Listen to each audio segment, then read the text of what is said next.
Israel. नमस्कार, मी विकास मिरगणे. विकास नावा digital platform मध्ये आपलं सर्वांचं स्वागत आहे. चर्चा करतो युद्ध संदर्भामध्ये. अमेरिका, इस्रायल, इराण असं युद्ध सुरू झालंय. या युद्धाचा परिणाम अख्ख्या भारतावर सुद्धा होतोय आणि आंतरराष्ट्रीय पद्धतीवर याच्या युद्धाचा काय परिणाम होणार आहे हे जाणून घेण्याचा प्रयत्न करतोय विकास नामा या प्लॅटफॉर्मवर. ज्येष्ठ पत्रकार आहेत, सकाळचे ब्युरो चीफ आहे आणि ज्यांचा आंतरराष्ट्रीय घडामोडीवर नेहमी लेख असतो, अभ्यास असतो आणि आंतरराष्ट्रीय घडामोडींचे अभ्यासक म्हणून ज्यांच्याकडे ओळखलं जातं त्यांच्याकडून आज आपण माहिती घेण्याचा प्रयत्न करतोय. आपल्यासोबत आजचे विकास नामाचे गेस्ट आहेत विनोद राऊत सर. स्वागत आहे विकास नामामध्ये. सर, अमेरिका, इस्रायल, इराण असं युद्ध होतं. खरोखर युद्धाची गरज आहे का? कशा पद्धतीने हे युद्ध सुरू झालेलं काय? हा प्रश्न फार महत्वाचा आहे विकास. या युद्धाची खरंच गरज होती का? तर नाही. त्याचं उत्तर जर असेल तर या युद्धाची जराही गरज नव्हती.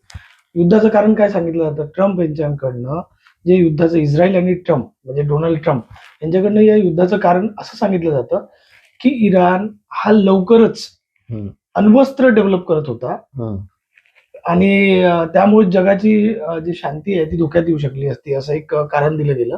दुसरं कारण असं दिलं गेलं की इराणची जी बॅलिस्टिक मिसाईल्स आहेत त्याचं प्रोडक्शन खूप जास्त सुरू आहे आणि तो अशी एक बॅलिस्टिक मिसाईल तयार करू शकत होता की ज्याची रिच म्हणजे ज्याचा मारा त्या क्षेपणास्त्राचा हा अमेरिकेपर्यंत येऊ शकतो, असा युक्तिवाद डोनाल्ड ट्रम्प यांचा होता.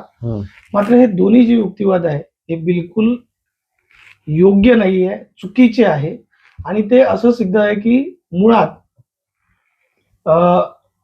जून महिन्यामध्ये म्हणजे गेल्या वर्षीच्या जून महिन्यामध्येच अमेरिकेने आणि इस्रायलनी जॉईंटली एक हल्ला केला होता इराणवरती, जे 12 दिवसाचं युद्ध चाललं होतं.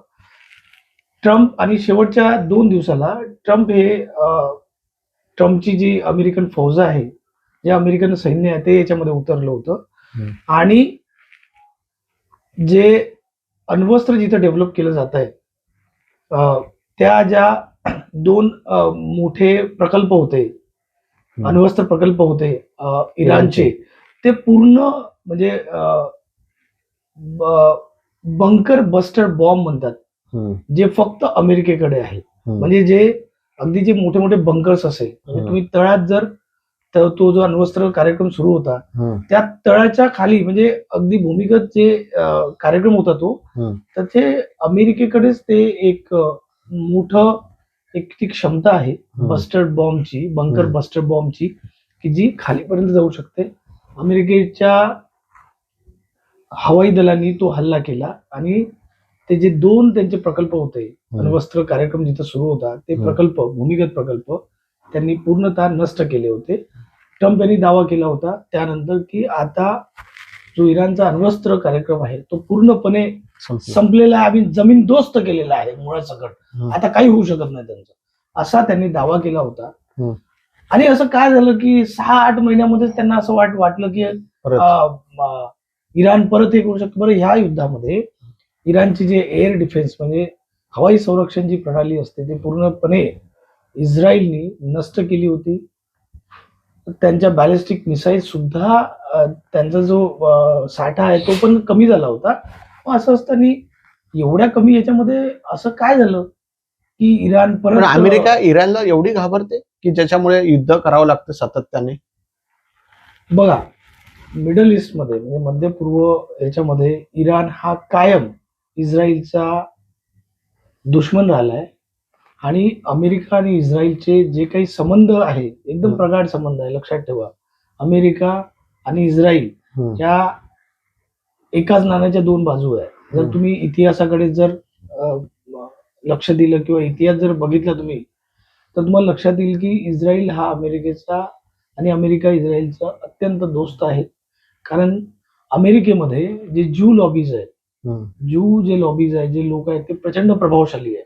म्हणजे आर्थिक म्हणजे उद्योगपती म्हणा किंवा असं कुठलंही क्षेत्र सांगा तुम्ही, मनोरंजन म्हणा, उद्योग म्हणा, असं एकही क्षेत्र नाही जे क्षेत्र ज्यूज लोकांनी डॉमिनेट केलेलं नाहीये. त्यांचा प्रभाव आहे आणि अमेरिकेच्या राजकारणात सुद्धा ज्यूज लॉबी जे आहे ते प्रचंड स्ट्रॉंग आहे. अनेक अमेरिकन अध्यक्षांना ज्यूजचं त्यांना फंडिंग मिळवण्यासाठी, म्हणजे जेव्हा निवडणुका असतात तेव्हा त्यांना फंडिंग मिळवण्यासाठी ज्यूजचं ऐकावं लागतं. एवढी स्ट्रॉंग लॉबी ज्यूजची तिथं आहे. त्यामुळं अमेरिका हा इस्रायलचं बऱ्याच वेळी ऐकतो. तुम्ही हम्म. कायम लक्षात ठेवा, गेल्या वेळी जे वॉर झालं, गाझाचं जे वॉर झालं, 2 वर्ष झाले. गाझा वॉरमध्ये जवळपास 70,000 नागरिक ठार गेले, पण अमेरिकेने कधीच त्याची निर्भत्सना केली नाही. अमेरिकेने जे जे सगळे ते जे बॉम्ब होते, ते सगळे जे अस्त्र होते, क्षेपणास्त्र होते, ते सगळे अमेरिकेने प्रोव्हाइड केलेले होते. त्यामुळं अमेरिका हा कायम इस्रायलच्या पाठीमागे ठाम असतो. आणि या सगळ्या याच्यामध्ये जर तुम्ही बघितलं तर इस्रायलला जो चॅलेंज करतोय हा नेहमी, तो इराण एकमेव असा देश आहे. पण त्यामुळं इराण हा नेहमीच कायम इस्रायल आणि अमेरिकेच्या डोळ्यात खुपतो.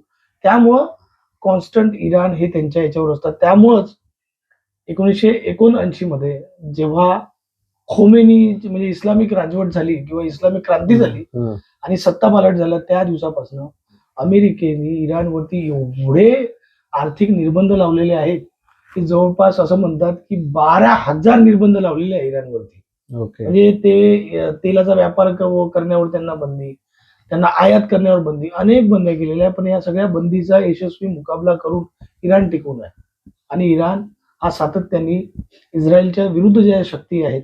पण सर त्यांच्यासारखं शिकण्यासारखं सतत लढतायत, सतत मग शरणगती पत्करत नाही. ट्रम्पनी सुद्धा सांगितलं त्यांनी शरणगती पत्करावी, चांगला आम्ही देश करू, असं त्यांनी विधान केलेलं आहे. कसं पाहताय? इराणचं जर तुम्ही पूर्ण म्हणजे त्यांचा इतिहास बघितला तर इराण हा प्रचंड चिवट देश आहे. तो शरणागती कधीच पत्करणार नाही. तुम्ही एवढं समजून घ्या की 12,000 आर्थिक निर्बंध लावलेले आहेत. म्हणजे आम्ही इराणमध्ये जीवन मुश्किल झालंय त्यांचं. एवढं जीवन मुश्किल आहे, महागाई एवढं आहे की तुम्हाला एक ब्रेड जर खरेदी करायचा असेल तर अर्धा पोतं तुम्हाला पैसे द्यावं लागतं. एवढी करन्सी त्यांची डिप्लिकेट झाली आहे.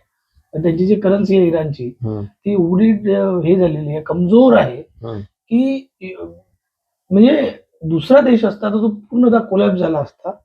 त्यांनी अमेरिकेपुढे शरणागती पत्करली असती. पण इराण हा खूप चिवट लोकांचा देश आहे. तो गेल्या कित्येक वर्षापासून अमेरिकेचे निर्बंध, जगाने लावलेल्या आर्थिक निर्बंधांचा मुकाबला करतो आहे.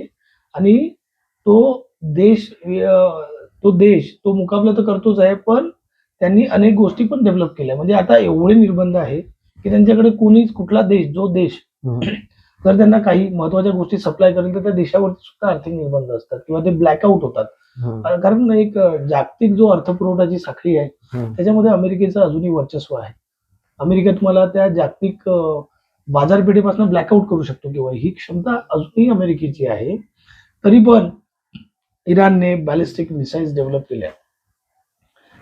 त्याची रेंज एवढी मोठी आहे की त्या 3,000 किलोमीटरचा पल्ला गाठू शकतात. आज जे तुम्ही बघताय की इराणचे क्षेपणास्त्र जिकडे तिकडे चालले, इराणनी एवढे आर्थिक निर्बंध असताना सक्सेसफुली बॅलिस्टिक मिसाईल केला. त्यांचा अण्वस्त्र प्रोग्राम होता, तो जवळपास 80% जवळ आला होता. इराणची जे ड्रोन्स आहेत त्या ड्रोनची क्षमता एवढी मोठी आहे की त्यांनी सायप्रस म्हणजे युरोपमध्ये मारा केला. म्हणजे युद्ध सुरू असताना तिसऱ्या दिवशी इराणचं जे ड्रोन होतं ते सायप्रस म्हणजे युरोपमध्ये जाऊन त्यांनी सायप्रसचं जे ब्रिटनचं जे लष्करी तळ आहे तिथे मारा केला. म्हणजे याच्यावर समजा की इराणचे ड्रोन म्हणजे रशिया सुद्धा युक्रेन युद्धामध्ये इराणचे ड्रोन वापरतोय. म्हणजे एवढा आर्थिक निर्बंध असताना सुद्धा ते झुकले नाहीत आणि त्यांनी बॅलिस्टिक मिसाईल्स पासून तर ड्रोन पर्यंत यशस्वी डेव्हलपमेंट केलं. त्यामुळे इराणचं जे तुम्ही इतिहास बघितला तर ते सहजासहजी बिलकुल कुणाला झुकत नाही आणि त्यामुळे ते अमेरिका किंवा इस्रायल पुढे आजपर्यंत टिकून राहिले. सर, ट्रम्पने युद्ध लादणं हे योग्य होतं का, या गोष्टीतून आपण पाहतो? मुळात ट्रम्पला युद्ध लादण्याचं कारण असं आहे की अनेकांना माहिती नसेल की मिड टर्म इलेक्शन्स आहेत अमेरिकेमध्ये. म्हणजे नोव्हेंबरमध्ये आपली लोकसभा असते, तिकडे हाऊस ऑफ रिप्रेझेंटेटिव्ह असतात. हाऊस ऑफ रिप्रेझेंटेटिव्ह हे 2 वर्षांतर इलेक्शनला जाते. त्यामुळे हाऊस ऑफ रिप्रेझेंटेटिव्ह इलेक्शन जाणार आहे, ते पूर्ण निवडणूक होणार आहे त्याची. आणि दुसरं म्हणजे सिनेटच्या जवळपास 30 जागा वरिष्ठ सभागृह, जसं भारताचं राज्यसभा असतं तसं तिथे सिनेट असतं. तिथं सिनेट खूप पॉवरफुल आहे. 100 जागा असतात सिनेटच्या. तर सिनेटच्या पण 30 जागांच्या इलेक्शन होणार आहे नोव्हेंबर महिन्यामध्ये आत्ता. आणि जे अप्रुव्हल रेटिंग्स आहेत म्हणजे जसं टेरिफची त्यांची नीती होती ट्रम्पची, जी जवळपास फेल्युअर झाली. टेरिफमुळं अनेक देशावर ज्यांनी जे टेरिफ लादले त्याच्यामुळं अमेरिकेमध्ये पहिल्यांदा महागाई झाली. अमेरिकेनं ओबामा केअर नावाचं एक म्हणजे मेडिकेअर एक केलं होतं की जे मध्यमवर्गीय कुटुंब आहे, गरीब कुटुंब आहे, त्यांना जर आरोग्याचं काही प्रश्न आले तर त्यांना एक कव्हर असतं, मेडिकल कव्हर. कारण एक लक्षात घ्या, अमेरिकेमध्ये आरोग्य व्यवस्था प्रचंड महाग आहे आणि ते मेडिकवर पण ट्रम्प यांनी काढलं. त्यामुळे तिथं अनेक याचे प्रॉब्लेम झाले आहे. हे जे सगळं टेरिफ लावलं त्याच्यामुळे वस्तू महाग झालेल्या आहे. त्यामुळे तिथं अफोर्डेबिलिटीचा प्रॉब्लेम आलेला आहे आणि हे टेरिफ जे केलंय त्याच्यामुळे जे अमेरिकेच्या अर्थव्यवस्थेवर जे विपरीत परिणाम झाले त्याच्या विरुद्ध अमेरिकेची जनता गेलेली आहे. म्हणजे आता काही दिवसापूर्वी ट्रम्पचं जे अप्रुव्हल रेटिंग होतं ते खूप खाली आलं. म्हणजे त्यांचं लोकप्रियता जे आहे ना, तर ते एक सर्व्हे झाला होता. अप्रुव्हल रेटिंग म्हणतात तिथं अमेरिकेच्या राष्ट्राध्यक्षाचं. तर त्याचे अप्रुव्हल रेटिंग आहे ते एवढं खाली आलं की 40% आलं. तर त्यामुळं ट्रम्प यांना आता काय नोव्हेंबरचं जे इलेक्शन्स आहे, मिड टर्म इलेक्शन म्हणतं, मध्य पुढच्या वर्षी म्हणजे हा याच याच्यामध्ये नोव्हेंबरमध्ये, तर त्याचे परिणाम काय होईल त्याच्यापासून ते घाबरतात. एक तर लोकप्रियता रसतळायला पोहोचलेली आहे आणि आजपर्यंतचा इतिहास असा आहे अमेरिकेचा की मिड टर्म इलेक्शन मध्ये जो राष्ट्राध्यक्ष असतो त्याच्या विरुद्ध मॅन्डेट दिला जातो आणि ट्रम्पची जे काही सगळी जे चालू आहे सगळं त्याच्या विरुद्ध अमेरिकेची जनता कंटाळलेली आहे. ते अप्रुव्हल रेटिंग मध्ये दिसतंय. त्यामुळं त्यांना भीती आहे की दोन्ही सभागृहाचं बहुमत ते गमावतील आणि जर दोन्ही सभागृहाचं सिनेट आणि हाऊस ऑफ रिप्रेझेंटेटिव्ह मध्ये जर ट्रम्प यांनी जर बहुमत गमावलं आणि तिथे जर डेमोक्रॅट्सचं बहुमत आलं तर ट्रम्प हे पपेट राहतील, बाहुलीसारखे राहतील. त्यांना कुठलेच कायदे करता येणार नाही कारण दोन्ही सभागृहाची त्यांना परवानगी लागेल. त्यामुळे ते जे आता सध्या जे त्यांना वाटेल तसं ते धंदे करतायत, म्हणजे त्यांच्या मनाला येईल तसे राज्य देत आहेत, मनाला येईल ते करतायत, तर ते त्यांना करता येणार नाही. आता जसं त्यांनी व्हेनेझुएलामध्ये युद्ध केलं, त्यांनी तिकडे युद्ध केलं, ते युद्ध पण त्यांना पुकारता येत नाही कारण अमेरिकेमध्ये नियम ठाम आहे की तुम्हाला कुठल्याही बाहेर देशावर जर हल्ला करायचा असेल, युद्ध पुकारायचं असेल तर तुम्हाला तिथले जे काँग्रेस आहे त्यांचं तुम्हाला परवानगी लागेल आणि ट्रम्प यांनी कुठल्याही काँग्रेसची परवानगी घेतलेली नाही. ते युनिलॅटरली मला अधिकार आहे असं म्हणतात आणि थेट युद्ध पुकारतात. आणि ट्रम्प हे मुळात जेव्हा सत्तेत आले तेव्हा सत्तेत यासाठी सत्तेत आले तेव्हा मेक अमेरिका ग्रेट अगेन, मागा नावाची मुवमेंट आहे, तो त्यांचा बेस आहे. त्यांना ते प्रॉमिस करून आले होते की यानंतर अमेरिका कुठल्याही युद्धामध्ये सहभागी होणार नाही. इनफॅक्ट अमेरिका हा पोलीस नाही जागतिक आणि आम्ही जिथं अमेरिका इन्व्हॉल्व्ह असेल तिथले सैन्य आम्ही माघार घेऊ असं त्यांनी अमेरिकेच्या जनतेला सांगितलं होतं. याच्यावरती निवडून आले आणि ट्रम्पनी एक्झॅक्ट उलट केलंय. ट्रम्पनी 7वं युद्ध पुकारलंय त्यांच्या हयातीमध्ये. त्यामुळे त्यांचा बेस सुद्धा जो आहे, त्यांची लोकप्रियता, त्यांनी जे प्रॉमिस केलंय ते उलटे वागतायत त्याच्या विरुद्ध. म्हणजे मी युद्धात सहभागी होणार नाही, ते 7वं युद्ध करतायत आता. त्यामुळं एक नाराजी आहे. आणि तिसरी गोष्ट म्हणजे एक एप्स्टीन फाईलचा एक वारंवार उल्लेख होतो. एप्स्टीन फाईलमध्ये आतापर्यंत अनेक जे डॉक्युमेंट्स होते ते रिलीज केले, पण तेही सहजासहजी रिलीज केलेले नाही. ते जेव्हा अमेरिकन काँग्रेसचा दबाव होता त्यांनी प्रस्ताव केला, त्यामुळं तिथलं जे अटॉर्नी जनरल आहे, न्याय जो विभाग आहे, त्यांना ते रिलीज करावं लागले डॉक्युमेंट्स, फोटोज, हे जे एप्स्टेनने केले होते. मात्र असं म्हटलं जातं की अटॉर्नी जनरल जे आहे पॉम बोंडाय त्या प्रचंड किळसवाण्या ट्रम्पच्या समर्थक आहेत आणि त्यांनी ट्रम्पशी रिलेटेड जे अनेक जे कागदपत्र होते आणि एवढं सिद्ध होतं की ट्रम्प आणि एप्स्टीन जे होते हे अत्यंत जवळचे मित्र होते. असं म्हटलं जातं की त्यांचे अनेक याच्यामध्ये ट्रम्पचं वारंवार नाव येतं आणि ट्रम्पचे अनेक फोटो आणि ट्रम्पचे अनेक व्हिडिओ जे डॉक्युमेंट्स होते ते अजूनही अपलोड केले गेलेले नाही. त्यामुळं एप्स्टीनचा जो हे आहे सगळा, म्हणजे आता एप्स्टीन मध्ये काय झालं की एप्स्टीन फाईलमुळं बिल गेट्स, बिल क्लिंटन पासून अनेक लोक एक्सपोज झालेले आहे. म्हणजे तुम्हाला लक्षात घ्यायला पाहिजे की ब्रिटनचे जे दुसरे राजपुत्र आहे प्रिन्स अँड्र्यू, त्यांना सुद्धा राजीनामा द्यावा लागला आणि त्यांना अटक पण करण्यात आली. त्यामुळे हे प्रकरण थोड्या अधिक प्रमाणात ट्रम्पवरती शेकलं असतं.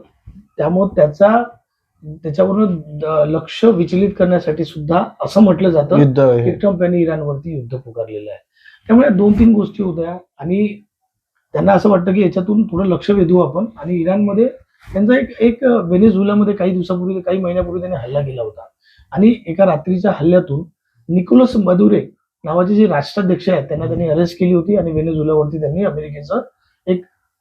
अमेरिकेची सत्ता तिथं कायम केलेली आहे.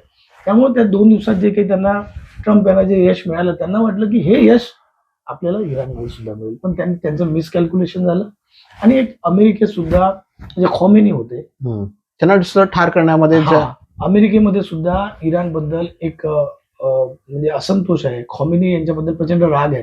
तर त्यांना वाटलं की आयातुल्ला खोमेनीला आपण एक हे करूया, त्यांना ठार करूया. इराणवरती आपल्याला लवकरच आपल्याला यश मिळेल.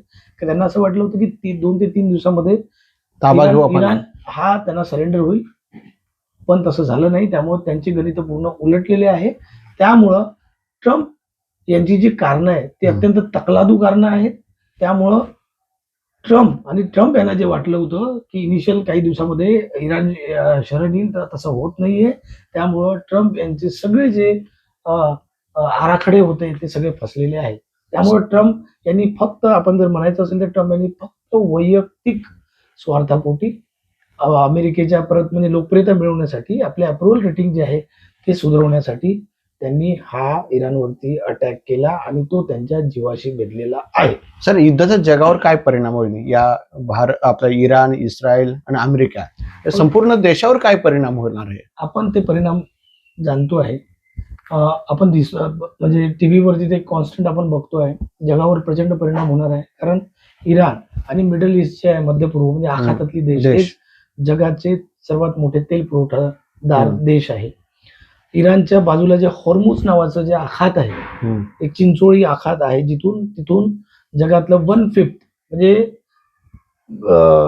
जगातलं एक पंचमांश पूर्ण जो तेल पुरवठा त्या आखातातून होतो. दुसरी गोष्ट म्हणजे तुम्ही एक लक्षात घेतलं पाहिजे की इराणमध्ये युद्ध सुरू झालं, इस्रायल आणि अमेरिकेने जेव्हा अटॅक केला तेव्हा इराणने तेव्हाच ठाम केलं होतं की जर तुम्ही अटॅक करत असाल तर आजूबाजूला जेवढी आखाती देश आहे जिथं अमेरिकेचा लष्करी तळ आहे, जे डायरेक्ट इनडायरेक्ट अमेरिकेच्या या हल्ल्याला मदत करतायत. एक लक्षात घेतलं पाहिजे की अमेरिकेचे जवळपास Bahrain, Kuwait, Saudi Arabia, United Arab Emirates या सगळ्या आखाती देशामध्ये एअरबेस आहेत, नाविक तळ आहेत. त्यामुळे इराणने तेव्हा डिक्लेअर केलं होतं की जर अमेरिका आमच्यावरती जर हल्ला करेल तर आमच्या या संबंध देशातले जे अमेरिकेचे लष्करी तळ आहेत ते आम्ही त्यांना टार्गेट करू. त्या रीतीनं अमेरिकापर्यंत त्यांचं काही पोहोचू शकत नाही. मग त्यांनी इमिजिएटली या सर्व देशावरती मिसाईल्सनी हल्ला केलेला आहे. आणि त्यामुळं जर तुम्ही बघितलं तर सगळ्या मोठ्या रिफायनरी आहे त्याच्यावरती सुद्धा हल्ले झालेले आहेत. त्यामुळे त्यांना आता ते बंद करावं लागत आहे. म्हणजे तेल शुद्धीकरण, जगातला सगळ्यात मोठा तेल शुद्धीकरण कारखाना जो आहे, प्रकल्प आहे सौदीचा, तो सुद्धा बंद करावा लागलेला आहे. तिकडच्या सगळ्या जे तेल पुरवठ्याचं जे उत्पादन आहे त्याच्यावर तो परिणाम झालेला आहे. आणि हॉर्मुझ मधून एकही टँकर त्या दिवसापासून वाहतूक झालेला नाही. त्यामुळे जवळपास तेल पुरवठा ठप्प झालेला आहे. त्याचा परिणाम जगभरात दिसतो आहे. क्रूड ऑइल जे होतं, खनिज तेल आहे, ते 50 बॅरेलवरनं जवळपास 85 ते $90 पर बॅरेल गेलेलं आहे. आणि येत्या काही दिवसामध्ये ते अधिक त्याचा फटका पडेल आणि जगात सर्वत्र महागाई होईल. युरोपला याची झळ मिळालेली आहे, संपूर्ण जगाला याची झळ मिळाली. सर, भारतावर काय परिणाम होणार आहे? म्हणजे साधारणपणे या देशाचा युद्धाचा भारतावर काय परिणाम? भारतावरती प्रचंड परिणाम आहे. तो तुम्हाला आता व्हिजिबल जाणवत नाही नसेल तरी 1-2 दिवसामध्ये तुम्हाला तो जाणवेल. पुण्यामध्ये जावं लागलं गॅस वगैरे. एलपीजी जो सिलेंडर आहेत ते एलपीजी सिलेंडर जे आहे, एलपीजीचा जो पुरवठा आहे तो जे कमर्शियल जे सिलेंडर्स असतात आणि जो पुरवठा मोठ्या मोठ्या उद्योगांना असतात तो कट करण्यात आलेला आहे. प्रायोरिटी फक्त आता जे घरगुती गॅस आहे त्यांना देण्यात आलेला आहे. आणि दुसरी गोष्ट म्हणजे जेव्हापासून आपला जो सर्वात जास्त जो नैसर्गिक गॅसचा जो पुरवठा होता तो हॉर्मुझ मधनं होतो, हॉर्मुझ आखातामधनं होता. 90% तो पुरवठा एकही म्हणजे ज्या दिवसापासून युद्ध झालंय एकही टँकर्स आपल्याकडे आलेले नाही. आणि जर जगाचा विचार केला तर त्यांना तेल साठा आणि गॅस साठा हा त्यांचा काही देशांचा 200 दिवसाचा आहे. म्हणजे चीनचा 200 दिवस साठा उरेल एवढा साठा ते करून ठेवतात. भारतामध्ये 45 दिवसा पुढचा साठा नाही. त्यामुळं भारताचं तेल जर वाढलं तर म्हणजे तेलाच्या किमती जर भडकल्या खनिज तेलाच्या तर भारताची अर्थव्यवस्था तुम्हाला माहित आहे काय रीतीनं होत आहे. त्यामुळं काही दिवसामध्ये आपलं जे व्यावसायिक हे असेल ते पण बंद पडणार. हॉटेल्स म्हणजे बाहेरचे जे कमर्शियल जे गॅस सिलेंडरचा पुरवठा होतात त्याच्यावर जेवढे डिपेंडंट व्यवस्थापन असतील ते सगळे बंद होतील. आणि आपल्या इकडचं तेल पण महाग होईल. आतापर्यंत टिकून ठेवलेलं आहे, पण तेल प्रचंड महाग होईल. त्याचा आपल्या अर्थव्यवस्थेला मोठा फटका पडेल आणि येत्या काळात जर युद्ध थांबलं नाही तर त्याचे परिणाम भारताला खूप मोठ्या प्रमाणात भोगावं लागते. आता सध्याच्या परिस्थितीमध्ये रशियाकडनं तेल घ्यायला आणि नैसर्गिक गॅस पुरवठ्याला अमेरिकेने आपल्याला अनुमती दिली आहे. ते पण विचित्रच आहे. म्हणजे अमेरिकाच आम्हाला डिक्टेट केल्यासारखी परिस्थिती आहे की तुम्ही पुढचे 50 दिवस घेऊ शकता, पुढचे 30 दिवस घेऊ शकता. मात्र असं जरी असेल तरी रशियाकडनं हे सगळं घ्यायसाठी आपल्याला 1 आठवडा तरी लागणार आहे. तुमच्या जाहिरातीसाठी एक संधी मोठ्या प्रेक्षकांपर्यंत पोहोचवा. व्यवसाय असो किंवा इव्हेंट, विकासनामासोबत जाहिरात करा. स्क्रीनवरील नंबरवर आजच संपर्क करा. विकासनामा, तुमचा आवाज, तुमची जाहिरात. तसंच विकासनामाला सबस्क्राईब करा आणि अपडेटेड रहा.